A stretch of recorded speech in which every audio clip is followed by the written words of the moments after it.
بھی یہ سامنے سے آپ سامنے آتے ہیں سارے، اور تھوڑا سا ساتھ سجائیے. جزاکم اللہ تعالی. نحمده ونصلي ونسلم على رسوله الكريم، أما بعد، فأعوذ بالله من الشيطان الرجيم. بسم الله الرحمن الرحيم.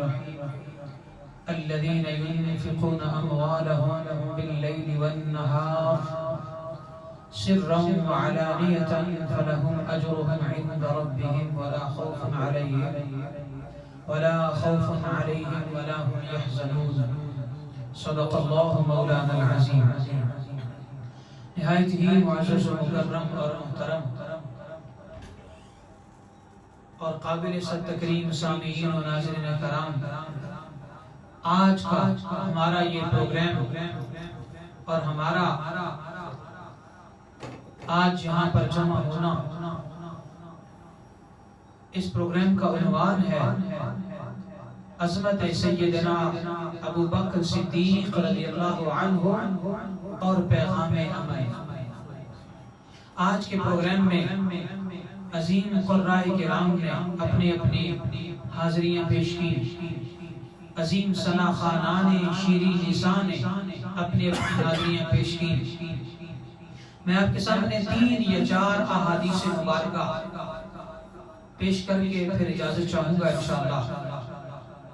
اللہ رب العالمین نے ارشاد فرمایا سورہ بقرہ کے اندر ہے، الذین ينفقون اموالهم باللیل، بے شک وہ لوگ جو خرچ کرتے ہیں اپنے مال باللیل، راتوں کو، والنہار اور دنوں کو، سرن پوشیدہ طور پر، چھپا کر، وعلانیتاً اعلانیہ طور پر، دکھا کر، فلہم اجرہم عند ربہم، پس ان کا اجر ان کے رب کے پاس ہے. لا ولا خوف علیہم ولا هم يحزنون، نہ ہی انہیں کبھی خوف ہوگا، نہ ہی کبھی وہ غمگین ہوں گے، نہ ہی وہ کبھی حزن و ملال کا شکار ہوں گے. یہ آیت مبارکہ نازل ہونے کی 2 شان نزول ہیں. 2 مختلف واقعات ہوئے، ان واقعات کے بعد اللہ تعالیٰ نے یہ آیت مبارکہ نازل فرما دی. پہلا واقعہ خوبصورت شان نزول ہے. اس آیت مبارکہ کا شان نزول کہتے ہیں آیت کے نازل ہونے کی ہسٹری، آیت کے نازل ہونے کا سبب، آیت کے نازل ہونے کا واقعہ، کہ کس موقع پر یہ آیت مبارکہ، کون سا واقعہ پیش آیا کہ یہ آیت مبارکہ نازل ہوئی. تو اسے تفسیر کی لینگویج میں اسے شان نزول کہتے ہیں. حضرت سیدنا علی المرتضی شیر خدا مولا کائنات حضرت علی بن ابی طالب، آپ جو ہیں آپ کے پاس 4 دینار تھے، یعنی سونے کے سکے. دوسری روایت کے مطابق آپ کے پاس 4 درہم تھے. تو آپ نے ان میں سے 1 درہم رات کو خرچ فرمایا، غریبوں میں تقسیم کر دیا. دوسرا درہم آپ نے دن کے اجالے میں خرچ فرمایا.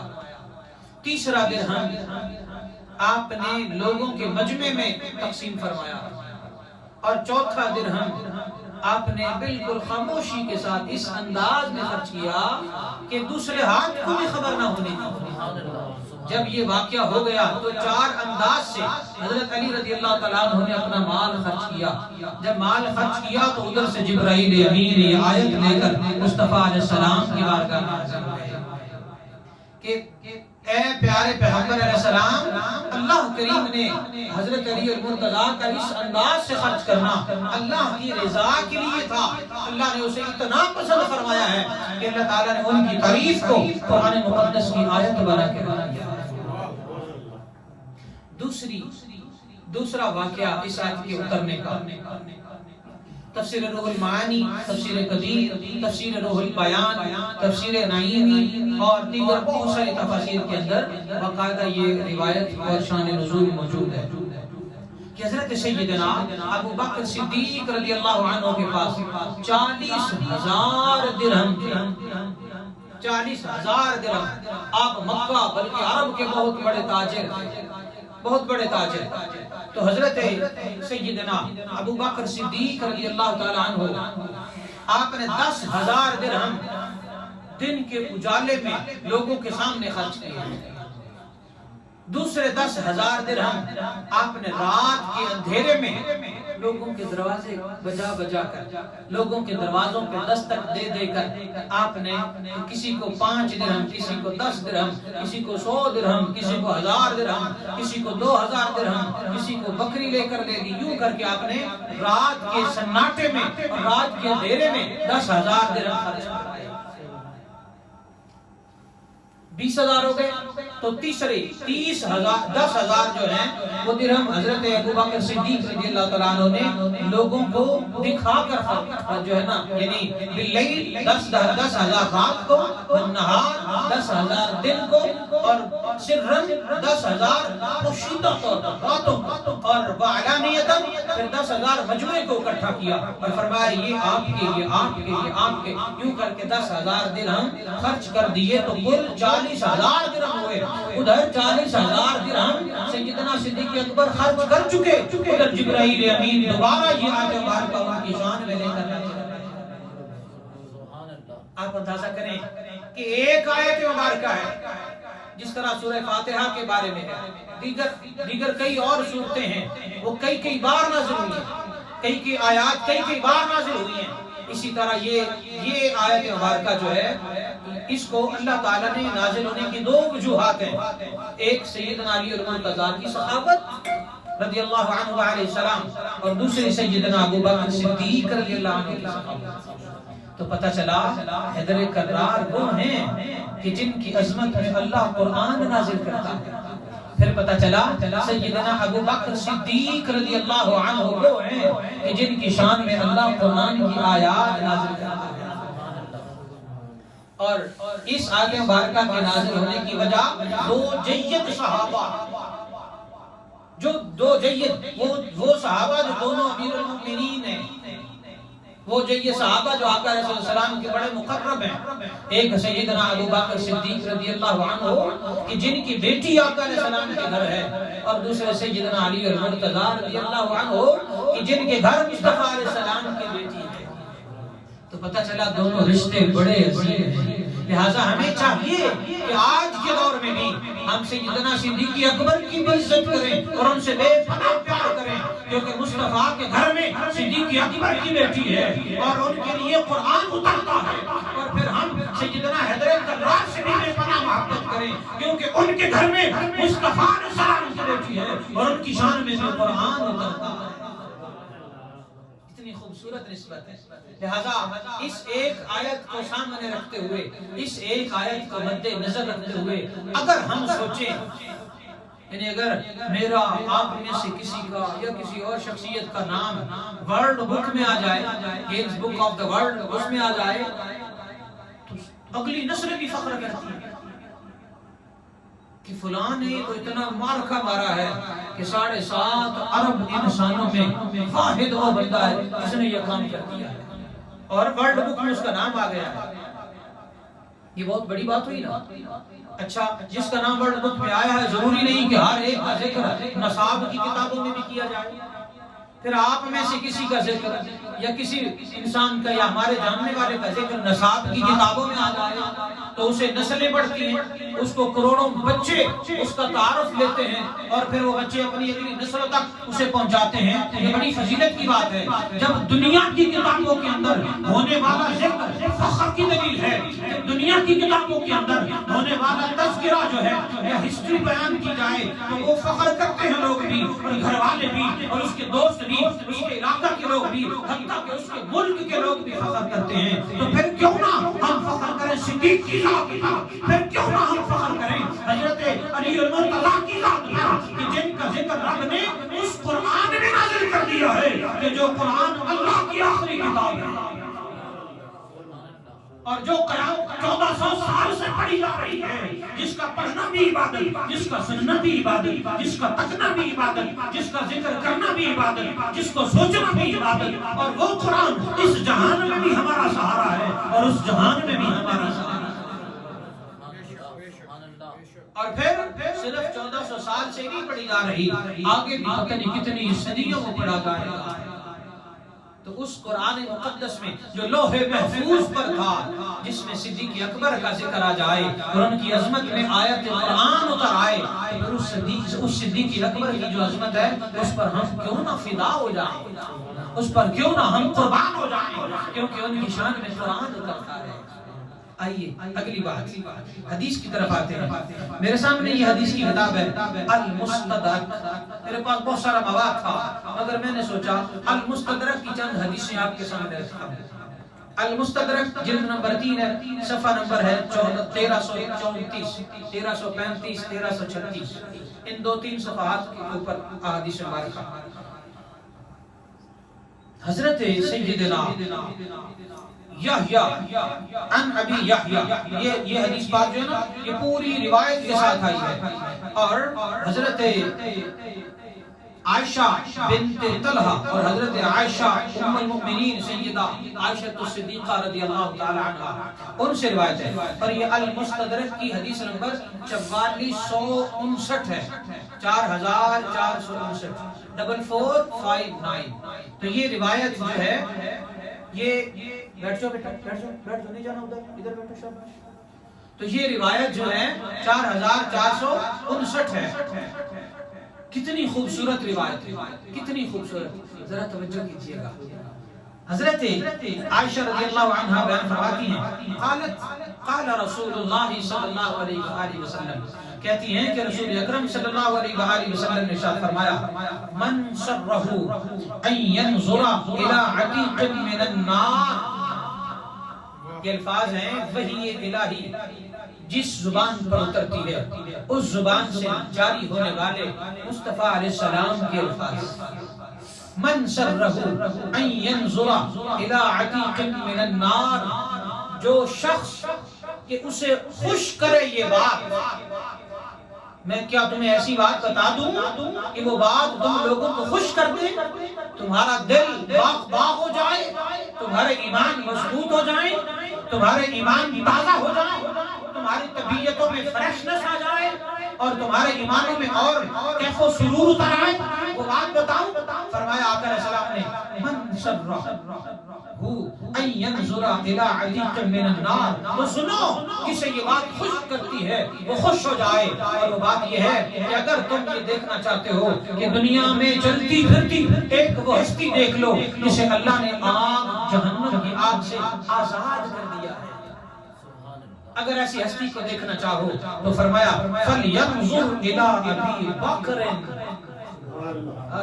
سبحان اللہ، فَلْيَنْظُرْ إِلَىٰ أَبِي بَكْرٍ، بس چاہیے کہ اگر چلتا پھرتا کوئی جنتی دیکھنا چاہے، چلتا پھرتا کوئی جہنم کی آگ سے آزاد کسی کو دیکھنا چاہے تو وہ ابو بکر صدیق کو دیکھے۔ آپ اندازہ کریں کہ حضور صلی اللہ علیہ وسلم نے کتنی خوبصورت بات آپ کے بارے بیان فرمائی، اور فرمایا هذا حدیث صحیح الاسناد، امام حاکم فرماتے ہیں هذا حدیث صحیح الاسناد، یہ جو حدیث ہے اس کی اسناد بالکل اوتھینٹک اور صحیح ہے۔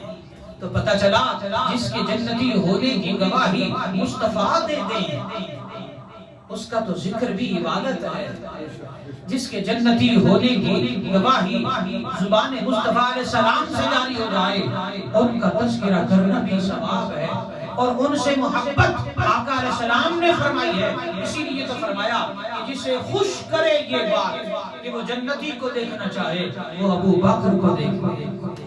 تو آج ہمیں یہ بات خوش کر رہی ہے، آقا 1400 سال گزر گئے، 1442 سال گزرے، صدیق اکبر رضی اللہ تعالی عنہ آپ کے ساتھ گنبد خضرا میں تشریف فرما ہے اور آرام فرما ہے، پر خدا کی قسم ہے یہ آپ کا فرمان پڑھنے کے بعد، آپ کا فرمان سننے کے بعد ہمارے ایمان تازہ ہو گئے، ہمارے ایمانوں کو مضبوطی مل گئی ہے، اور ہم اس بات پر خوش ہیں کہ آج ہم اس ہستی کا ذکر کر رہے ہیں جن کو جنت کے ٹکٹ آپ نے عطا فرما دیا،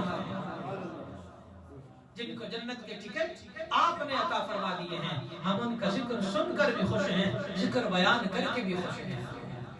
اگلی حدیث پاک حضرت حدثنی احمد بن حنبل، حضرت امام احمد بن حنبل رضی اللہ عنہ ورحمۃ اللہ علیہ اس حدیث کے راوی ہیں۔ آپ اندازہ کریں امام احمد بن حنبل کون ہیں؟ جن کے نام پہ پوری فقہ حنبلی ہے، فقہ حنبلی، ہم حنفی ہیں تو پھر حنبلی، وہ ان سے روایت ہے۔ وہ کہتے ہیں حدثنا اسحاق بن منصور السلولی سمع محمد بن سلیمان السعیدی، اور آگے روایت آگے چلتے چلتے کہتے ہیں عن ابی یحییٰ، حضرت ابو یحییٰ رضی اللہ عنہ سے روایت ہے، کہتے ہیں سمع علی، کیا سمع علی یحلف، کہتے ہیں کہ میں نے حضرت مولا کائنات شیر خدا سیف اللہ علی اسد اللہ الغالب حسنین کے بابا سیدہ زہرا کے سر کے تاج حضرت علی المرتضیٰ شیر خدا رضی اللہ عنہ سے سنا۔ یہ جو بات آگے آ رہی ہے یہ بات میں نے مولا کائنات سے سنی، صرف سنی یا صرف انہوں نے بیان کیا؟ نہیں، صرف بیان نہیں فرمایا، فرمایا یحلف، حضرت مولا کائنات تشریف فرما ہے، صحابہ کرام بیٹھے ہوئے ہیں، حضرت علی المرتضیٰ فرماتے ہیں اے میرے نبی کے صحابہ میں قسم کھا کر کیا تم لوگوں کو ایک بات نہ بتا دوں؟ کیا فرمایا؟ یحلف، قسم کھا کر، اللہ کی قسم کھا کر تم لوگوں کو ایک بات نہ بتا دوں؟ صحابہ نے فرمایا اے امیر المؤمنین آپ بتا دیجئے۔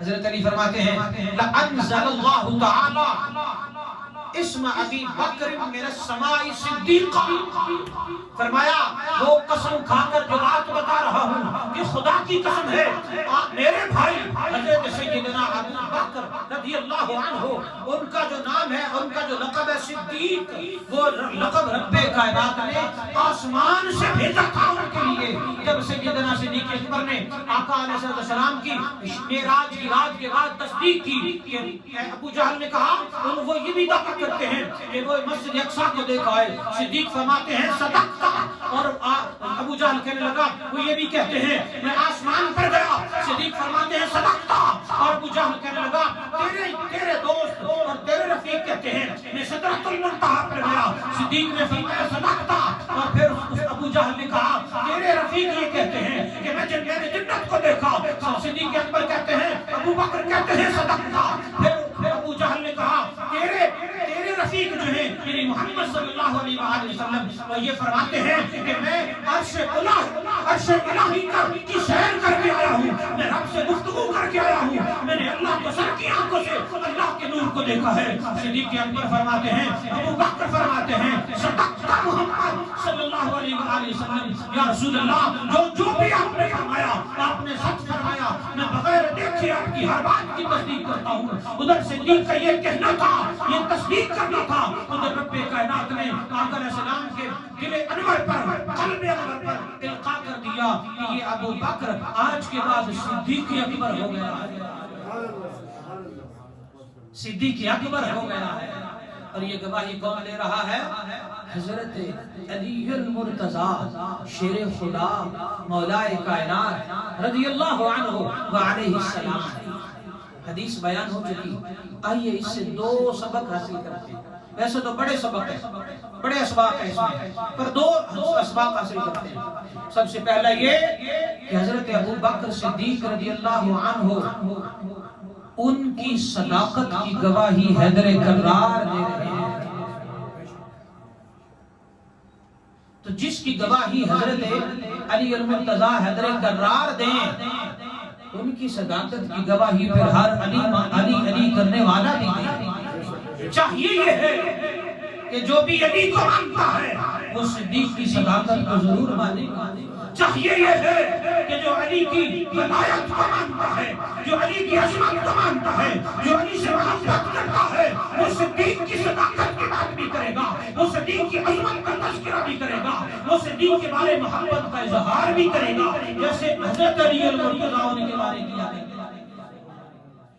دوسری بات وہ یہ ہے کہ حضرت ابو بکر اور حضرت علی المرتضیٰ رضی اللہ عنہما ان دونوں کا آپس میں محبت کا رشتہ تھا، پیار کا رشتہ تھا، اور آپس میں گہرا پیار کا رشتہ تھا. یہی وجہ ہے حضرت علی المرتضیٰ قسم کھا کر حضرت ابوبکر صدیق کی عظمت کو بیان کر رہے ہیں. اچھا اگر کوئی یہ کہے کہ قسم کھانے کی ضرورت کیا تھی؟ کوئی اس وقت بھی ہوگا جو نہیں مانتا ہوگا اس لیے تو قسم کھانا پڑی. آج کل کے کمپیوٹرائزڈ دور میں اور سوشل میڈیا کے دور میں کسی کا شیطانی دماغ یہ اس بات سوچ سکتا ہے. اچھا اگر سوچ سکتا ہے تو آئیے اس کا جواب قرآن سے دیتا ہوں. ہر بار قسم کھانے کا مطلب یہ نہیں ہے کہ اگلا انکار کرے گا. ہر بار قسم کھانے کا یا قسم کھا کر کوئی بات کرنے کا مطلب یہ نہیں ہے کہ لوگ نہیں مانتے اس لیے قسم کھائی ہے. نہیں، ایسی بات نہیں. بلکہ بعض دفعہ قسم اگلے ہستی کی عظمت کو بیان کرنے کے لیے ارشاد فرمائی جاتی ہے. قسم جہاں پر تصدیق کے لیے ہے، قسم جہاں پر گواہی کے لیے ہے، قسم جہاں پر بات کو پختہ کرنے کے لیے ہے، وہیں پر قسم جو ہے اس لیے بھی کھائی جاتی ہے کہ جس چیز کے لیے قسم کھائی جائے وہ اس کی عظمت کی دلیل ہے کہ حلف دے کر اس کی بات کو بیان کیا جا رہا ہے. جیسے کہ اللہ نے فرمایا والضحیٰ، اے محبوب علیہ السلام مجھے تیرے رخ زیبا کی قسم. ہے کوئی جو اللہ کی بات ٹالے؟ ہرگز نہیں. ہے کوئی جو اللہ کی بات نہ مانے؟ ہرگز نہیں. تو پھر قسم کیوں اللہ نے ارشاد فرمائی؟ عظمت مصطفیٰ علیہ السلام کا اظہار کرنے کے لیے کہ میرے نبی وہ ہیں کہ جن کی عظمتیں خود رب قرآن میں ارشاد فرماتا ہے. اللہ نے فرمایا یا ایھا المزمل، محبوب نے آقا علیہ السلام نے چادر کو اوڑھا اور اللہ تعالیٰ نے جبرائیل کو بھیج دیا یا ایھا المزمل، اے جبرائیل امین علیہ السلام چلا جا میرے مصطفیٰ کو کہہ دے محبوبہ تیرا چادر اوڑھنے کا انداز بڑا خوبصورت ہے، مجھے تیرے چادر اوڑھنے کی قسم. چادر اوڑھنے کی قسم. تو یہ قسم کس لیے ہے کہ مصطفیٰ علیہ السلام کا انداز اللہ کو خوبصورت لگا. تو اللہ تعالیٰ نے عظمت مصطفیٰ علیہ السلام کا اظہار کرنے کے لیے جب سے اللہ نے قسم ارشاد فرمائی ہے تب سے ہم کملی والا کملی والا کملی والا کرتے رہتے ہیں. کرتے ہیں کہ نہیں؟ اس کملی کی عظمت ہمیں کیسے پتا چلی؟ قرآن کی سورہ مزمل کی اس آیت سے پتا چلی کہ کملی والے کی کملی کے ساتھ چادر کے ساتھ بھی ہمیں اس لیے پیار ہے کہ اس چادر کی قسم دو جہانوں کے رب نے قرآن میں ارشاد فرمائی ہے. اسی طرح حضرت علی المرتضیٰ شیر خدا رضی اللہ تعالیٰ عنہ ان کا قسم ارشاد فرما کر حضرت ابوبکر صدیق کی گواہی دینا کہ ان کا سچا ہونا یہ صرف اپنی بات نہیں، یہ صرف صحابہ کی بات نہیں، یا آقا علیہ السلام نے بھی انہیں صدیق کہا، دو جہانوں کے رب نے بھی ابوبکر کو صدیق کہا. آئیے یہ سپٹمبر جو ہے 3 سپٹمبر 2020 کا سال ہے اور اسی محرم الحرام میں سرزمین پاکستان پر بڑی عجیب عجیب سازشیں کی گئی. حضرت ابوبکر صدیق رضی اللہ عنہ اور حضرت علی المرتضیٰ رضی اللہ عنہ ان کے حوالے سے عجیب عجیب سازشیں کی گئی. پاکستانی قوم کو لڑوانے کی باتیں کی گئی اور مسلمانوں کو آپس میں تفرقہ بازی میں بانٹ کر پاکستان کو قتل و غارت اور دہشت گردی کا شکار کرنے کی سازشیں کی گئی. میں آپ لوگوں کو بتا دوں کہ صدیق کا نام وہ ہے جو امن کا پیامبر ہے. صدیق کا نام وہ ہے جو اتحاد کی دلیل ہے. صدیق اکبر کا نام وہ ہے جو یونٹی کی دلیل ہے کہ وہ لوگ جو آج 1400 سال بعد حضرت صدیق کا نام لے کر حضرت علی کی محبت کی آڑ میں امت کو لڑوانا چاہتے ہیں ان کے سامنے یہ حدیث دلیل ہے، روشن کی طرح دلیل ہے کہ جس علی کی محبت کی آڑ میں تم صدیق کی بے ادبی کر کے امت کو لڑوانا چاہتے ہو وہ صدیق وہ ہیں جن کی عظمت خود علی المرتضیٰ بیان کر رہے ہیں. تو حضرت صدیق وہ ہیں جو اتحاد امت کی دلیل ہیں، جو امن کی دلیل ہیں، جو پیار کی دلیل ہیں. کیونکہ اگر پیار کی دلیل نہ ہوتے تو حضرت علی المرتضیٰ ان کی شان کیوں بیان کرتے ہیں؟ لہذا صدیق اکبر پیار کی دلیل ہے، صدیق اکبر امن کی دلیل ہے، کیونکہ حیدر کرار جن کا نام امن والا ہے، جن کا نام لینا ثواب ہے، جن کا نام لینا ذکر کرنا عبادت ہے، ذکر علی جن عبادت، آقا علیہ السلام نے فرما لیا وہ جن کا نام لینا عبادت ہے وہ اس ہستی کا حلف دے کر قسم ارشاد فرما کر قسم کھا کر ذکر کر رہے ہیں اور ان کی صداقت کی گواہی دے رہے ہیں جن کو اللہ نے قرآن میں بھی صدیق فرما دیا ہے۔ اور اگلی بات، صحابہ کرام کے آپس میں گہرے تعلقات تھے، لہذا کوئی بھی بندہ اگر تاریخ کے اندر لکھے ہوئے چند جھوٹے واقعات کو احادیث مبارکہ کے یا قرآن کے مقابلے میں لا کر بات کرے، اس کی بات کو ریجیکٹ کر دینا، کیونکہ ہمارا ایمان یا تو قرآن پر ہے یا مصطفیٰ علیہ السلام کے فرمان پر ہے یا مصطفیٰ علیہ السلام کی سیرت پر ہے۔ تاریخ پر ایمان لا کر ہم نے کلمہ نہیں پڑھا۔ لہذا کوئی بھی اگر آپ کو تاریخ کی بات سنا کر حدیث کا انکار کروانا چاہے، مت کرنا، کیونکہ حدیث تو میرے مصطفیٰ کا فرمان ہے اور یہ سچ ہے، اور تاریخ کبھی سچ نہیں ہوتی، ہر تاریخ کا واقعہ سچ نہیں ہوتا۔ میں تاریخ کا سرے سے بھی انکار نہیں کر رہا، مگر یہ بتا دوں کہ تاریخ کا ہر واقعہ بھی سچ نہیں ہوتا۔ راوی نے جو سنا بیان کر دیا، مؤرخ نے جو دیکھا بیان کر دیا۔ لہذا حدیث بتا رہی ہے کہ جو علی کو مانتے ہیں وہ صدیق کو مانیں گے، جو صدیق کو مانتے ہیں وہ علی سے پیار کریں گے۔ اور ان دونوں ہستیوں کی وجہ سے ایک نقطہ صدیقیت اور حیدر کرار پر جمع رہیں گے، نہ لڑائی کریں گے نہ لڑائی کرنے دیں گے۔ اگلی بات اس حدیث پاک میں جو پتہ چلی ہے، فرمایا لَأَنزَلَ اللَّهُ تَعَالَى اسْمَ أَبِي بَكْرٍ مِّنَ السَّمَاءِ صِدِّيقًا، کہ البتہ اللہ تعالیٰ نے آسمان سے ابو بکر کا نام صدیق نازل فرمایا ہے۔ تو جس حدیث کو سنا کر جھگڑے ہو رہے ہیں، باغ فدق والی حدیث کہ سیدہ زہرا پاک سلام اللہ علیہا حضرت ابو بکر صدیق رضی اللہ عنہ کی بارگاہ میں گئی اور حضرت سیدنا صدیق اکبر نے فرمایا کہ یہ جو فدق ہے یہ وہ حصہ ہے جس طرح آپ کے بابا جان نے تقسیم فرمایا تھا اسی طرح میں بھی تقسیم کر رہا ہوں۔ اور اللہ کا نبی جو ہے ان الانبیاء لم یورثوا درہما ولا دینارا، اللہ کا نبی درہم و دینار کا وارث نہیں ہوتا بلکہ اللہ کا نبی تو کائنات کا وارث ہوتا ہے۔ وَأَنَّ الْعُلَمَاءَ وَرَثَةُ الْأَنْبِيَاء، بے شک علماء جو ہیں وہ نبیوں کے وارث ہوتے ہیں۔ ہم علماء کی کتنی عزت کرتے ہیں، ہم علماء کے ہاتھ چومتے ہیں، ہم علماء کی زیارت کرنا ثواب سمجھتے ہیں۔ کیوں؟ ان کے سینے میں قرآن ہے، ان کے سینے میں حدیث ہے، ان کے سینے میں دین کا علم ہے۔ جو قرائے کرام قرآن پڑھتے ہیں ان کی زیارت کرنا بھی ثواب ہے۔ آقا علیہ السلام نے فرمایا 10 وہ لوگ ہیں جب تک انہیں دیکھتے رہو گے تمہیں ثواب ملتا رہے گا۔ ان میں ایک عالم دین بھی ہے، ان میں ماں باپ بھی ہیں، ان میں آپ کے شیخ بھی ہیں، ان میں بیت اللہ بھی ہے۔ ان 10 ہستیوں کے اندر یا 10 چیزوں کے اندر قرآن مقدس بھی ہے۔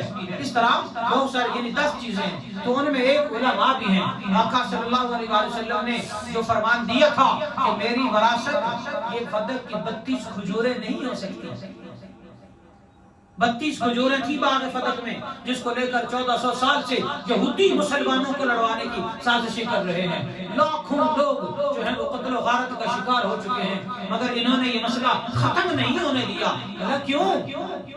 ختم ہونے دیں تو اسلام میں امن آ جائے، ختم ہونے دیں تو اسلام پروان چڑھ جائے، ختم ہونے دیں تو اسلام پر امن ہو جائے۔ مگر ان لوگوں کو یہ حدیث مصطفیٰ یہ حدیث حیدر کرار بتا رہا ہوں کہ حیدر کرار وہ ہیں جو یہ فرما رہے ہیں کہ جو صدیق نے سیدہ زہرا کو کہا تھا وہ سچ کہا تھا، کیونکہ کہنے والا کوئی عام بندہ نہیں تھا، وہ تھا جس کے سچا ہونے کی گواہی قسم دے کر حیدر کرار ارشاد فرما رہے ہیں۔ آپ اندازہ کریں حیدر کرار فرما رہے ہیں میں قسم دیتا ہوں کہ حضرت ابو بکر صدیق ہر بات میں سچے ہیں، ہر قول میں سچے ہیں، اپنے کردار میں سچے ہیں اور ان کی صداقت کی گواہی اللہ نے آسمانوں سے اتاری ہے۔ تو پھر کیا پتہ چلا؟ یہ فرمان حیدر کرار اتحاد امت کی دلیل ہے۔ اگلی بات 2 حدیثیں اور بیان کروں آپ کے سامنے۔ فرمایا حضرت ابو بکر صدیق رضی اللہ تعالیٰ عنہ اس عظمت کے حامل ہیں، اس عظیم عظمت کے حامل ہیں کہ حضرت سعید بن مسیب رضی اللہ عنہ روایت کرتے ہیں۔ امام حاکم نے المستدرک میں یہ روایت بیان کی، حدیث نمبر 4463 بیان کرتے ہیں حضرت سعید بن مسیب کان ابو بکر الصدیق من النبی صلی اللہ علیہ وآلہ وسلم مکان الوزیر، کہ حضرت ابو بکر صدیق رضی اللہ عنہ آقا علیہ السلام کے ساتھ ان کے وزیر کے درجے پر تھے۔ کس کے درجے پر؟ وزیر کے درجے پر۔ آقا علیہ السلام نے فرمایا میرے 2 وزیر زمین پر ہیں، میرے 2 وزیر آسمان پر ہیں۔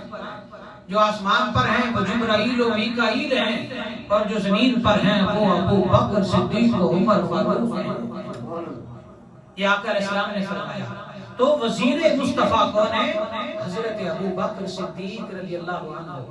اگلی بات فرمایا فَكَانَ يُشَاوِرُ فِي جَمِيعِ أُمُورِهِ، حضرت آقا صلی اللہ تعالیٰ علیہ وسلم حضرت ابو بکر صدیق رضی اللہ تعالیٰ عنہ کے ساتھ ہر معاملے میں مشورہ فرمایا کرتے ہیں۔ حدیث کے الفاظ دیکھیں فَكَانَ يُشَاوِرُ فِي جَمِيعِ أُمُورِهِ، کہ حضرت صدیق اکبر رضی اللہ عنہ کے ساتھ آقا علیہ السلام اپنے ہر معاملے میں جمیع امورہ، ہر معاملے میں مشورہ فرمایا کرتے تھے۔ میں آگے چلنے سے پہلے آپ کو بتا دوں، آپ میں سے کوئی ایسا بندہ ہو جو اپنے بنا آزمائے ہوئے بندے کے ساتھ مشورہ کر لے، is it possible؟ کیا یہ ممکن ہے کہ آپ کو جس پر یقین نہ ہو آپ اسے کہیں بھئی میں آپ سے مشورہ کرنا چاہتا ہوں، اور آپ کا فیصلہ کیا ہوگا؟ گھر کے بارے، بچوں کے بارے، کاروبار کے بارے، جاب کے بارے، بزنس کے بارے، یہی ہوگا؟ اچھا چلو یہ تو میرے اور آپ جیسے عام انسان کی بات ہے۔ آئیے کسی منسٹر کی طرف چلے جاتے ہیں۔ ایک وزیر، پاکستان کا وزیر لے لیں، ایک منسٹر جو ہے اس کی منسٹری نے ایک پوری یعنی ایک فیڈرل منسٹر پورے پاکستان کے اس شعبے کا وزیر ہے، تو کیا وہ کسی گلی یا محلے کے چلتے ہوئے بندے کے ساتھ مشورہ کرے گا؟ نہیں کرے گا۔ بھلا کیوں؟ وہ اسی سے مشورہ کرے گا جو اس کا کارندہ خاص ہے، جو اس کا ٹرسٹیبل پرسن ہے، جو اس کا قابل اعتماد بندہ ہے۔ اچھا وہ اپنی وزارت کے متعلق تو مشورہ کرے گا اس سے جو قابل اعتماد ہے، پر پرسنل بات اس سے نہیں کرے گا، اپنی ذاتی بات، ذاتی مشورہ اس سے نہیں کرے گا۔ بھلا کیوں؟ اس کا سبب یہ ہے کہ اسے اپنے آفیشل کاموں کے لیے اپنی فیلڈ کے بندے یا اپنے سیاسی بندے یا اپنی آفس کے بندے یا اپنے پی ایس یعنی پرسنل سیکرٹری جو ہے اس سے وہ مشورہ کرے گا، اور ذاتی مشورہ جو ہے وہ صرف اسی سے کرے گا جس پر اسے بلائنڈ ٹرسٹ ہوتا ہے، اندھا اعتماد ہوتا ہے۔ جب تک آپ کو کسی پر اندھا اعتماد نہ ہو آپ اپنا راز نہیں دیتے، اسے دینا بھی نہیں چاہیے، اور جو بلا وجہ اپنے راز پھینکتا چلتا پھرے وہ دنیا میں ذلیل و رسوا ہو جاتا ہے، وہ صاحب عزت نہیں رہتا۔ یہ ہے چھوٹی سی عام سی دنیا داری کی مثال۔ میرے مصطفیٰ صلی اللہ علیہ وآلہ وسلم حضرت ابوبکر صدیق کے ساتھ صرف مسجد بنانے کا مشورہ نہیں کر رہے، صرف جنگ لڑنے کا مشورہ نہیں کر رہے، صرف آپ دعوت امت کا مشورہ نہیں کر رہے، صرف آپ اذان کا مشورہ نہیں کر رہے، بلکہ فرمایا فَكَانَ يُشَاوِرُهُ فِي جَمِيعِ أُمُورِهِ۔ حضرت ابوبکر کی عظمت کا عالم یہ ہے، حضرت ابوبکر کی شان کا عالم یہ ہے، حضرت ابوبکر کی آقا علیہ السلام کی نگاہ اور بارگاہ میں جو تقویت ہے اعتماد کی، اس کا عالم یہ ہے کہ آقا علیہ السلام اپنے ہر معاملے میں، چاہے وہ نبوت کا ہے، وہ رسالت کا ہے، وہ امامت کا ہے، وہ مدینہ طیبہ کی ریاست کا ہے، وہ ریاست مدینہ کا ہے، آقا علیہ السلام کا کوئی پرسنل ذاتی معاملہ ہے جو اللہ اور اس کے محبوب علیہ السلام کے درمیان ہے، چاہے وہ ہجرت کا معاملہ ہے۔ آقا علیہ السلام کسی پر بھی کسی کو بھی مراد نہیں بتاتے، یا تو ابوبکر صدیق کو بتاتے ہیں یا پھر علی اور مرتضیٰ کو بتاتے ہیں کہ آج رات ہجرت کر کے جانا ہے۔ تو آقا علیہ السلام اپنا ہر مشورہ وہ ذاتی ہوتا، وہ نبوت کے متعلق ہوتا، وہ ریاست مدینہ کے متعلق ہوتا، وہ قرآن مقدس کے متعلق ہوتا۔ آقا علیہ السلام اپنا مشورہ اس سے کرتے تھے جن کا نام ابوبکر صدیق ہے۔ آپ اندازہ کریں کہ حضرت ابوبکر صدیق یار غار مصطفیٰ ہے. حضرت ابوبکر صدیق مزاج شناس مصطفیٰ علیہ السلام ہے. حضرت ابوبکر صدیق کے بارے میں حدیث پاک میں آتا ہے، فرمایا وَكَانَ ثَانِيَةُ فِي الْإِسْلَامِ. حضرت ابوبکر صدیق جو ہیں وَكَانَ ثَانِيهِ فِي الْإِسْلَامِ. آقا علیہ السلام کے بعد اگر ان کا کوئی ثانی تھا، ثانی کہتے ہیں دوسرا. ثانی کا مطلب کیا ہے؟ دوسرا، یعنی جو اصل ہستی ہے اس کے بعد وہ دوسرا جو اس کے قائم مقام ہو، بس وہ نبی نہیں ہے اور نبوت آقا علیہ السلام پر مکمل ہو چکی. تو فرمایا حضرت سعید بن مسیب نے وَكَانَ ثَانِيهِ فِي الْإِسْلَامِ. مصطفیٰ علیہ السلام کا ثانی اگر کوئی روئے زمین پر تھا تو وہ ابوبکر صدیق تھی. اور اگلی بات حدیث کا جملہ فرمایا وَكَانَ ثَانِيهِ فِي الْغَارِ. اگر غار میں کوئی آقا علیہ السلام کے ساتھ دوسرا قابل اعتماد تھا تو وہ ابوبکر صدیق تھے. اور فرمایا وَكَانَ ثَانِيهِ فِي الْعَرِيشِ يَوْمِ بَدْرِ. اور اگر میدان بدر میں آقا علیہ السلام کے خیمے کے ساتھ کوئی دوسرا تھا ان کے خیمے کے اندر تو وہ ابوبکر صدیق تھے. اور آگے فرمایا وَكَانَ ثَانِيهِ فِي الْقَبْرِ. اور اگر آقا علیہ السلام کے مرقد منورہ میں، آقا علیہ السلام کے مزار پرور میں، آقا علیہ السلام کے گنبد خضرا کے سائے میں اگر آقا علیہ السلام کے بعد دوسرا کوئی دفن ہوا تو آقا علیہ السلام کا ساتھی بنا، آقا علیہ السلام کے ساتھ مزار پرانوار میں رہا تو وہ سیدنا ابوبکر صدیق تھے. اور فرمایا وَلَمْ يَكُنْ رَسُولُ اللَّهِ يُقَدِّمُ عَلَيْهِ أَحَدًا. بہت بڑی بات کہہ گئے صحابی، بہت بڑی بات کہہ گئے. فرمایا وَلَمْ يَكُنْ رَسُولُ اللَّهِ يُقَدِّمُ عَلَيْهِ أَحَدًا. یہ جملہ بڑا غور طلب ہے، اور سے سماعت فرمائیے گا. صحابی فرماتے ہیں 1,24,000 کم و بیش یا 1,44,000 کم و بیش صحابہ میں سے صرف وہ حضرت ابوبکر صدیق واحد صحابی ہیں کہ جن سے سبقت لے جانے والا تمام صحابہ میں کوئی اور صحابی نہیں. سبقت لے جانے والا، سبقت سے کیا مراد ہے کہ حضرت ابوبکر صدیق وہ تھے کہ آقا علیہ السلام ان سے پہل کسی اور کو نہیں کرواتے تھے. کسی کو کبھی اجازت دی ہی نہیں کہ وہ حضرت ابوبکر صدیق سے پہل کر جائے، آپ سے مقدم ہو جائے، آپ سے آگے نکل جائے. اور یہ کس نے اجازت نہیں دی؟ آقا علیہ السلام نے. آقا علیہ السلام نے. تو وہ ہستی جو ہمارے نبی علیہ السلام کی بھی محبوب ہو، وہ ہستی جس کو عزت مصطفیٰ علیہ السلام عطا کریں، پھر کیوں نہ ہو کہ ہم ان کے ساتھ بھی والہانہ محبت کیا کریں. آج کے درس کی آخری حدیث، بہت ساری باتیں ہیں مگر آئیے میں ایک حدیث سنا کے اجازت چاہتا ہوں. اور وہ حدیث اتنی خوبصورت ہے کہ آپ کا دل کرے گا کہ بس سنتے ہی چلے جائیں. حضرت عبداللہ بن عباس رضی اللہ تعالیٰ عنہ آپ بیان کرتے ہیں، یہ حدیث نمبر یہ المستدرک جلد نمبر 3 اور حدیث نمبر 4483 ہے، 4483. حضرت عبداللہ بن عباس رضی اللہ تعالیٰ عنہ بیان کرتے ہیں، ان سے حضرت ابو ملیکہ انہوں نے روایت کیا عن ابی ملیکہ یا ملیکہ قال سمعت ابن عباس رضی اللہ عنہ. وہ بیان فرماتے ہیں کہ میں نے حضرت عبداللہ بن عباس رضی اللہ تعالیٰ عنہ سے سنا یقول لما وضع عمر بن الخطاب على سریرہ. جب حضرت عمر بن خطاب رضی اللہ تعالیٰ عنہ کا وصال ہوا اور آپ امیر المومنین تھے اور آدھی دنیا پر آپ نے حکومت فرمائی. جب حکومت فرمائی تو آپ کو فتکفنہ الناس، حضرت عمر بن خطاب رضی اللہ تعالیٰ عنہ کو کفن دیا جا رہا تھا. تو اس وقت حضرت مولا کائنات حضرت علی المرتضیٰ شیر خدا رضی اللہ عنہ اپنی نگرانی میں حضرت عمر بن خطاب کو کفن دلوا رہے تھے.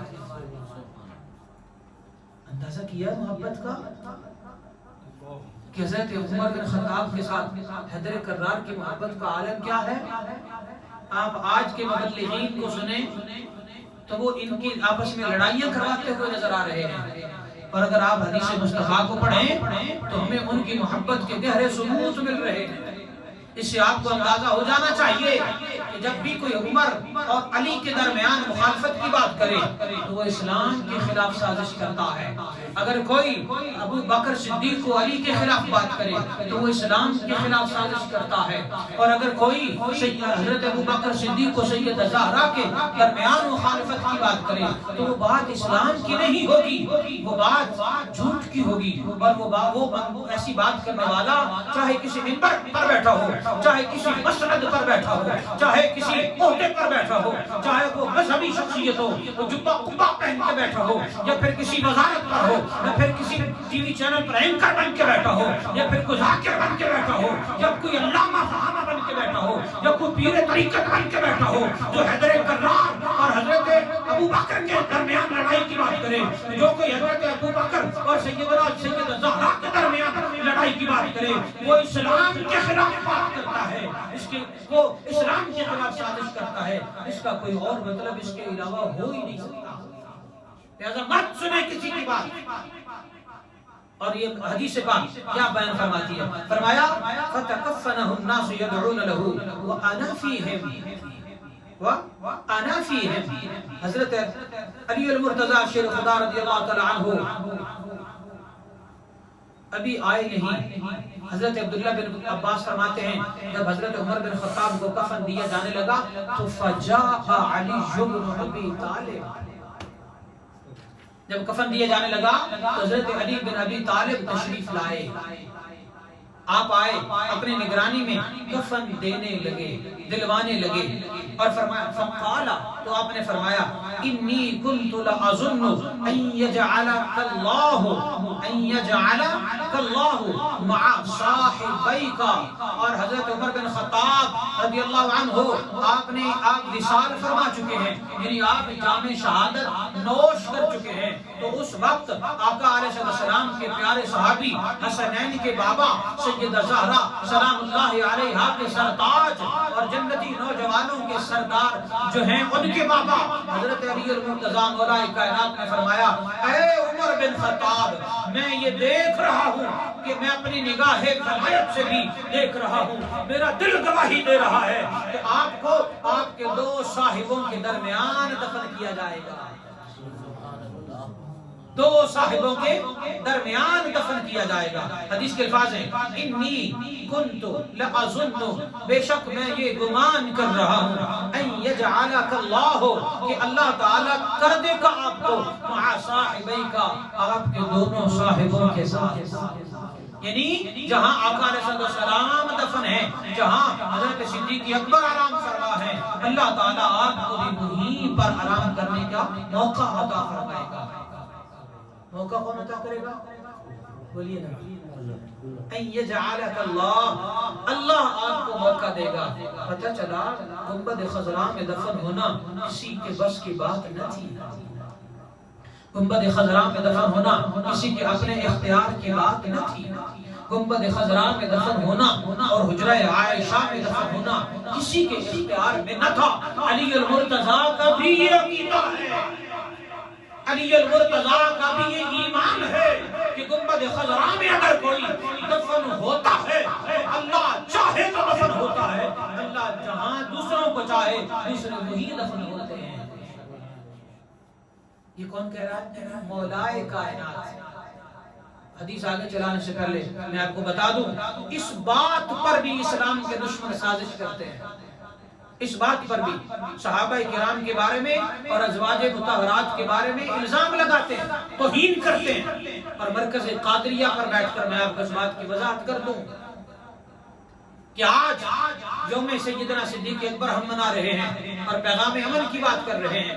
علی المرتضیٰ کا یہ عقیدہ ہے کہ حضرت عمر بن خطاب رضی اللہ عنہ کو گنبد خضراء میں حضرت عائشہ نے دفن نہیں کروایا، حضرت عثمان بن عفان نے دفن نہیں کروایا، کسی سیاسی طاقت نے یا خلافت کی طاقت نے دفن نہیں کروایا، اللہ نے دفن کروایا ہے. اور یہ کون کہہ رہا ہے؟ علی المرتضیٰ شیر خدا. تو لہذا کوئی بھی حضرت علی المرتضیٰ کے حباب کا نام لے کر کہے لو جی سیدہ زہرا کو گنبد خضرا میں دفن نہیں ہونے دیا، علی المرتضیٰ کو گنبد خضرا میں دفن نہیں ہونے دیا، یہ فلاں کی سازش تھی، یہ فلاں کی بات تھی، یہ فلاں کی بات تھی، تو کوئی بھی اگر اس طرح کی بات کرے تو آپ اس کی بات کو رد کر دیں، کیونکہ حضرت کرار خود کہہ رہے ہیں گنبد خضرا میں مصطفیٰ کی معیت شرف اسے حاصل ہوتی ہے جسے دو جہانوں کا رب چاہتا ہے۔ لہذا اعتراض ختم ہو گئے اور درمیان کے شیطانی نکتے ختم ہو گئے۔ گنبد خضرا میں جو دو ہستیاں دفن ہیں ان کو دفن اللہ کے حکم سے کیا گیا۔ اور اگلی بات حدیث پاک کے آخری الفاظ فرمایا حضرت علی المرتضیٰ کہتے ہیں پیار کی بات کی آپ نے، جو لوگ آج حیدر کرار رضی اللہ تعالیٰ عنہ کی محبت کی آڑ میں، بات توجہ سے سنیے گا، حیدر کرار کی محبت کی آڑ میں، اہل بیت اطہار کی محبت کی آڑ میں جو لوگ حضرت ابو بکر، حضرت سیدہ عائشہ، حضرت عمر رضی اللہ عنہم اجمعین ان کے بارے سازشیں کرتے ہیں وہ سن لیں۔ حضرت علی فرما رہے ہیں وَدَخَلْتُ أَنَا وَأَبُو بَكْرَ وَعُمَرَ، کہ آقا علیہ السلام کے پاس جب بھی میں داخل ہوا تو میں دیکھتا تھا ایک طرف ابو بکر بیٹھے ہیں دوسری طرف عمر بیٹھے ہیں، اور آگے فرمایا وَخَرَجْتُ أَنَا وَأَبُو بَكْرٍ وَعُمَرَ، اور میں کبھی بھی آقا کے ساتھ کہیں نکلا تو ابو بکر و عمر آقا کے ساتھ تھے، میں کہیں کبھی بھی آقا علیہ السلام کے پاس حاضر ہوا تو ابو بکر و عمر ہمیشہ موجود ہوتے تھے۔ اور فرمایا کہ ابو بکر و عمر وہ ہستیاں ہیں کہ جن ہستیوں کے بارے میں رب کائنات نے انہیں چن لیا ہے کہ آقا علیہ السلام کے دونوں وزیر بن جائیں۔ ایک حدیث، ایک سطر کی حدیث آپ کے سامنے پیش کر کے اجازت چاہتا ہوں، اور وہ یہ ہے المستدرک جلد نمبر 3 حدیث نمبر 4465۔ حضرت سالم بن عبداللہ بیان کرتے ہیں اور وہ اپنے باپ سے، اپنے والد سے روایت کرتے ہیں، کہتے ہیں کان سبب موت ابی بکر موت رسول اللہ صلی اللہ علیہ وآلہ وسلم، کہ ابو بکر صدیق رضی اللہ تعالی عنہ کے وصال کا سبب جو چیز بنی وہی چیز آقا علیہ السلام کے وصال کا سبب بھی بنی۔ اس کا دوسرا ترجمہ کہ جو چیز جو آقا علیہ السلام کے وصال کا دنیا سے وصال ظاہری کر جانے کا سبب بنی وہی چیز حضرت ابو بکر صدیق کے دنیا سے وصال کر جانے کا سبب بنی۔ آپ نسبتیں دیکھیں، کیا نسبتیں بلا وجہ مل جاتی ہیں؟ کیا نسبتیں بغیر کسی ہسٹری کے مل جاتی ہیں؟ کیا نسبتیں بغیر قربانیوں کے ملا کرتی ہیں؟ نہیں، نسبتیں لاکھوں قربانیوں کے بعد ملا کرتی ہیں۔ اور فرمایا ما زال جسمہ یجری حتی ماتا، کہ ہمیشہ رہی وہ وجہ ابو بکر صدیق کے بدن مبارک میں حتیٰ کہ آپ نے موت کا ذائقہ چکھا، وہی وجہ آقا علیہ السلام کے جسد اطہر میں رہی حتیٰ کہ آقا علیہ السلام اللہ کی بارگاہ میں حاضر ہو رہے۔ وہ وجہ کیا تھی؟ آئیے حدیث پاک طویل ہے اگر میں مختصر کر کے آپ کو بتاتا ہوں۔ آقا صلی اللہ علیہ وسلم جب مدینہ پاک پہنچے ہجرت کر کے تو ایک یہودیوں نے تب سازش کی، آج بھی یہودی اسلام کے خلاف سازش کرتے ہیں، آج بھی یہودی مسلمانوں کو لڑوانے کی سازش کرتے ہیں، آج بھی یہودی مسلمانوں کے درمیان ان عظیم ہستیوں کو قابل اعتراض بنا کر جو لوگ پیش کریں اور وہ ان ہستیوں کے بارے سازشیں کریں تو وہ اس طرح امت کو لڑوانے کی بات کرتے ہیں، پر اسلام کے اندر ایسی کوئی دلیل نہیں ہے کہ صحابہ کرام کی عظمتوں کو لے کر مسلمان لڑتے پھریں۔ تو یہودیوں نے سازش کی، انہوں نے ایک عورت کو 3000 درہم دیے اور اسے کہا کہ یہ لوگ زہر اور بکری کا تازہ گوشت دیا اور اس گوشت کو پکاؤ، لذت بھرا گوشت ہوگا اور اس کے اندر زہر کو ملا دو۔ اور اتنا ظالم زہر تھا وہ کہ اس کو کھا جانے والا بندہ دوسرے ہی لمحے دنیا سے چلا جاتا تھا، کیونکہ اندر کا سارا جو ہے جتنا بھی اندر کا سسٹم ہے اسے شہد وہ جو زہر ہے وہ پل بھر میں گلا دیتا تھا، ختم کر دیتا تھا، خون کی الٹی ہوتی، بلڈ وامٹ ہوتا اور اس کے بعد وہ بندہ مر جاتا تھا اور آزمودہ تھا۔ انہوں نے اپنا آزمودہ زہر اس عورت کو دیا، اس نے گوشت میں ڈالا اور ڈال کے تو آقا علیہ السلام کی طرف پکا کر بھیج دیا۔ آقا صلی اللہ علیہ وسلم کی دوسری سنت اور عادت مبارکہ یہ تھی کہ آپ تحفے کو منع نہیں فرماتے تھے. آپ نے تحفے کے طور پر کیونکہ اس نے ہدیتاً بھیجا تو ہدیہ قبول کرنا یہ آقا علیہ السلام کی سنت ہے. تو آقا صلی اللہ تعالیٰ علیہ وسلم آپ نے سامنے رکھا اور آپ کے پاس اس وقت بھی اگر کوئی تھا تو وہ ابو بکر صدیق تھے. حضرت ابو بکر صدیق تھے رضی اللہ عنہ. آقا صلی اللہ تعالیٰ علیہ وسلم نے سب سے پہلے لقمہ توڑا اور گوشت کے ساتھ لگایا اور آپ نے اپنے منہ مبارک میں ڈالا. جب ڈالا تو آقا علیہ السلام کے بعد حضرت ابو بکر صدیق رضی اللہ تعالیٰ عنہ نے بھی لقمہ توڑا اور گوشت کی بوٹی لی اور اپنے منہ مبارک میں ڈال لیا اور تناول فرمانے لگے، حتیٰ کہ صدیق اکبر رضی اللہ تعالیٰ عنہ اس لقمے کو کھا گئے. آقا صلی اللہ تعالیٰ علیہ وسلم نے بھی وہ لقمہ تناول فرما لیا. اس کے ساتھ ہی آقا علیہ السلام چونکہ بات کر رہے تھے اور توجہ کہیں اور تھی، آقا علیہ السلام کی توجہ اس گوشت کی طرف پڑی تو گوشت بول رہا تھا. گوشت میں سے آواز آ رہی تھی کہ یا رسول اللہ مجھے نہ کھائیے، میں زہریلا ہوں. یا رسول اللہ مجھے تناول نہ فرمائیے، مجھ میں زہر ڈالا گیا ہے. اور یہ آقا علیہ السلام کی یہ واقعہ جو میں بتا رہا ہوں یہ آقا علیہ السلام کی سیرت کی تمام کتابوں کے اندر موجود ہے. سیرت کی تمام کتابوں کے اندر کہ گوشت میں سے آواز آئی تھی اور یہ آقا علیہ السلام کا معجزہ تھا. وہ آقا علیہ السلام جو درختوں کو چلا لیتے ہیں، جو چاند کو دو ٹکڑے کر دیتے ہیں، جو ڈوبے ہوئے سورج کو واپس پھیر لیتے ہیں، جو انگلیوں سے چشمے جاری کر دیتے ہیں، جو مردوں کو زندہ کر دیتے ہیں، وہ آقا صلی اللہ تعالیٰ علیہ وسلم جن کو پتھر بول کر سلام کرتے ہیں اور اگر گوشت بھی بول کر ان کو عرض کرے کہ یا رسول اللہ مجھے تناول نہ فرمائیے کیونکہ مجھ میں زہر ڈالا گیا ہے، تو آقا علیہ السلام نے ہاتھ مبارک پیچھے کھینچ لیا. حضرت صدیق اکبر کا لقمہ بنا ہوا چھوڑا دیا، فرمایا نہیں اب دوسرا لقمہ نہیں کھانا. اچھا مگر وہ جو ایک ایک لقمہ کھا چکے تھے اس لقمے نے ہی بڑا نقصان کیا. آقا علیہ السلام نے فرمایا کس نے دیا ہے؟ بتایا گیا فلاں عورت نے، وہ یہودیہ تھی. آقا علیہ السلام نے اسے بلوایا. بلوانے کے بعد آپ نے فرمایا اس میں تم نے زہر کیوں ڈالا ہے؟ تو وہ کہنے لگی کہ میں نے اس لیے ڈالا ہے، یعنی یہودی آج بھی سازشی ہیں، اس نے سازش کی. اس نے کہا جھوٹ بولا کہ میں نے اس لیے ڈالا ہے کہ اگر آپ جھوٹے ہوں گے نعوذ باللہ تو ہماری آپ سے جان چھوٹ جائے گی کہ نت نئے معاملات آپ کی وجہ سے ہمیں دیکھنا پڑ رہے ہیں، اور اگر آپ سچے نبی ہوں گے تو یہ زہر آپ کو کوئی نقصان نہیں دے گا. پتا چلا کہ یہودیوں کا بھی یہ ایمان مانے نہ مانے تھا کہ زہر اگر آزمانے کے لیے نبی کو کھلایا جائے تو نبی کا کچھ نہیں بگاڑ سکتا. یہ نبی کو اختیار کس نے دیا ہے؟ اللہ نے. لہذا وہ لوگ جو نبی علیہ السلام کے اختیار کے بارے میں شکوک و شبہات کا شکار رہتے ہیں انہیں چاہیے کہ اپنے ایمانوں کو مضبوط کریں.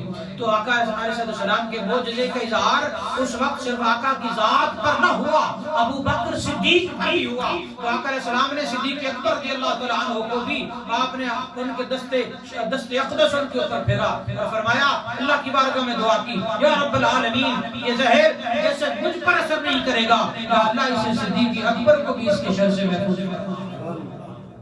اور صدیق اکبر رضی اللہ تعالیٰ عنہ کو بھی کچھ نہیں ہوا. صدیق وہ ہیں جن کی جان مصطفیٰ نے بچائی ہے. صدیق وہ ہیں جن کی جان بچانے کے لیے دعا مصطفیٰ علیہ السلام نے کی ہے. تو آپ ان کی عظمت دیکھیں کہ کتنی ہوگی.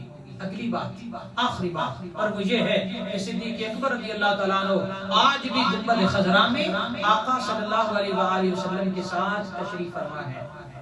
گنبد خضرا میں 4 ہستیوں کی جگہ تھی، ان میں سے 3 وہاں موجود ہیں. آقا صلی اللہ علیہ وآلہ وسلم، سیدنا ابو بکر صدیق، سیدنا عمر فاروق اعظم اور حضرت سیدنا عیسیٰ علیہ السلام. 4 ہستیاں، ایک قبر کی جگہ آج بھی موجود ہے. اچھا آج بھی موجود ہے. اور بعض روایات میں یہ بھی ہے کہ حضرت امام مہدی علیہ السلام جو ہیں وہ بھی وہیں دفن ہوں گے. بہرحال تو قرآن کا ایک فیصلہ ہے. اللہ تعالیٰ نے فرمایا منہا خلقناکم وفیہا نعیدکم ومنہا نخرجکم تارۃ اخری. جس کا اگر لبے لباب بتانا چاہوں تو وہ یہ ہے کہ میرے سمیت ہم میں سے جو بندہ جس مٹی سے بنایا گیا ہے، ہماری مٹی جہاں سے اٹھا کر اس کو گوندا گیا اور پھر ہم بنائے گئے، اللہ تعالیٰ نے جہاں سے ہمیں بنایا ہے ہم وہیں پر دفن بھی ہوں گے. یہ اللہ کا فیصلہ ہے. اور آقا علیہ السلام نے حدیث پاک میں اس کو بیان باقاعدہ طور پر فرمایا. اس موضوع پر ڈھیر ساری روایات ہیں، میں ادھر نہیں جانا چاہتا، وقت نہیں ہے. تو پتا چلا کہ پہنچی وہاں پہ خاک جہاں کا خمیر تھا. یہ بڑی بات ہے، بڑی گہری بات ہے. ہر ایک جانتا ہوگا کہ ہم دفن وہی ہوتے ہیں جہاں سے ہماری مٹی اٹھائی گئی ہوتی ہے. تو آئیے دیکھیں کہ سیدنا ابو بکر صدیق کی عظمت کا عالم کیا ہے، سیدنا عمر فاروق اعظم کی عظمت کا عالم کیا ہے. چار ہستیاں وہ ہیں جن کے جسم میں مبارک جو ہیں، اجسام مبارک جو ہیں، جب ان کی مٹی کو گوندا گیا تو ایک ہی جگہ سے اٹھایا گیا، اس کے بعد ان کے مبارک جسموں کو بنایا گیا. ایک ہستی ذات مصطفیٰ ہے جو امام الانبیاء ہیں، دوسری ہستی حضرت ابو بکر صدیق ہیں جو تاجدار صداقت ہیں، اور تیسری ہستی حضرت امیر المومنین عمر فاروق اعظم ہیں جو عدل کے تاجدار ہیں، اور چوتھی ہستی حضرت عیسیٰ علیہ السلام ہیں جن کو اللہ نے روح اللہ بنا کر دنیا میں نازل فرمایا ہے. اور میں آخر میں نقطہ بتاؤں، اگر آپ کو آپ کے ذہن میں کچھ نہ رہے حضرت صدیق اکبر اور فاروق اعظم کی عظمت کو آپ کو یاد نہ رہے، اگر خدا نہ خواستہ کبھی اگر آپ کو یاد نہ رہے تو ایک نقطہ یہ یاد رکھیے گا کہ جس مٹی سے مصطفیٰ کا جسم بنایا گیا تھا اسی مٹی سے ابو بکر کا جسم بنایا گیا ہے. جس مٹی سے حضرت مصطفیٰ علیہ السلام کا جسم بنایا گیا تھا اسی مٹی سے حضرت امیر المومنین عمر بن خطاب کا جسم بنایا گیا ہے. جس مٹی کے ساتھ جو مٹی آقا علیہ السلام کے جسد اطہر، اللہ کے نبی حضرت عیسیٰ علیہ السلام کے جسد اطہر کو لگی ہے، اسی مٹی کے ساتھ فاروق اعظم اور صدیق اکبر کے جسم بھی گوندے گئے ہیں. لہذا ہم مصطفیٰ علیہ السلام کی ساتھ یہ جو نسبت ہے صدیق کی، اس کی عزت کریں گے، اس کا ادب کریں گے، اس کا لحاظ کریں گے، اس کی تکریم کریں گے اور اس کی حفاظت بھی کریں گے. کوئی بندہ اگر صدیق اکبر کی ذات کے بارے بات کرے گا ہم برداشت نہیں کریں گے. کوئی بندہ اگر فاروق اعظم کی ذات کے بارے بات کرے گا ہم برداشت نہیں کریں گے، کیونکہ ہم جہاں عظمت رسالت و نبوت کا دفاع کرتے ہیں وہیں پر ہم عظمت صحابہ کا بھی دفاع کرتے ہیں، عظمت ازواج رسول کا بھی دفاع کرتے ہیں، اور عظمت اہل بیت اطہار کا بھی دفاع کرتے ہیں، کیونکہ ان ساری ہستی کی نسبت مصطفیٰ کے ساتھ جڑی ہے. لہذا یہ سارے واسطے، یہ سارے رابطے اور یہ ساری نسبتیں، یہ ساری باتیں ہیں ہی اس لیے کہ آقا علیہ السلام کے ساتھ یہ ساری نسبتیں ہیں. لہذا اپنے ایمانوں کو تازہ کیجئے. اور میں آپ کو بتا دوں کہ حضرت ابو بکر صدیق رضی اللہ عنہ وہ ہیں کہ جنہوں نے امن کو قائم کیا، وہ ہیں جن کی روایات، جن کے بارے روایات آج بھی امت کے اندر امن قائم کر رہی ہیں. لہذا مرکز قادریہ کا پیغام بھی پیغام امن ہے، مرکز قادریہ کا پیغام پیغام محبت ہے، مرکز قادریہ کا پیغام اتحاد امت ہے، مرکز قادریہ کا پیغام اسلام کی فلاح ہے، اور مرکز قادریہ کا پیغام حضور غوث پاک شیخ عبد القادر جیلانی رحمت اللہ علیہ کی نسبت کے ساتھ جوڑ دینا ہے. اور مرکز قادریہ کا پیغام اللہ اور اس کے رسول صلی اللہ علیہ وآلہ وسلم کی اور ان کے آل اور ان کے صحاب کی اور اولیاء کی محبتیں بانٹنا ہے. رب کائنات ہماری حاضری قبول فرمائے اور ہمیں ہمارا آنا جانا قبول فرمائے. ہمارے صاحبان بھائی صاحبان سارے ماشاءاللہ راولپنڈی اسلام آباد کی مختلف جگہوں سے تشریف لائے، آپ کا آنا جانا اللہ قبول فرمائے. اللہ کو قدم قدم پر جزائے جزیل عطا فرمائے. اور مرکز قادریہ پر تشریف لائے ہیں، اللہ آپ کے ایمانوں کو جلا بخشے. آپ تشریف لائے ہیں، اللہ تعالیٰ آپ کی مشکلات ٹال دے، اللہ تعالیٰ آپ کو زندگی میں آسانیاں دے دے، بے پناہ ترقیاں دے دے. اللہ تعالیٰ آپ کو دونوں جہانوں کی عزتیں اور بھرم عطا کرے. اللہ تعالیٰ آپ کے رزق میں بے پناہ برکتیں اور ترقیاں عطا فرمائے. آمین. وما علینا الا البلاغ المبین.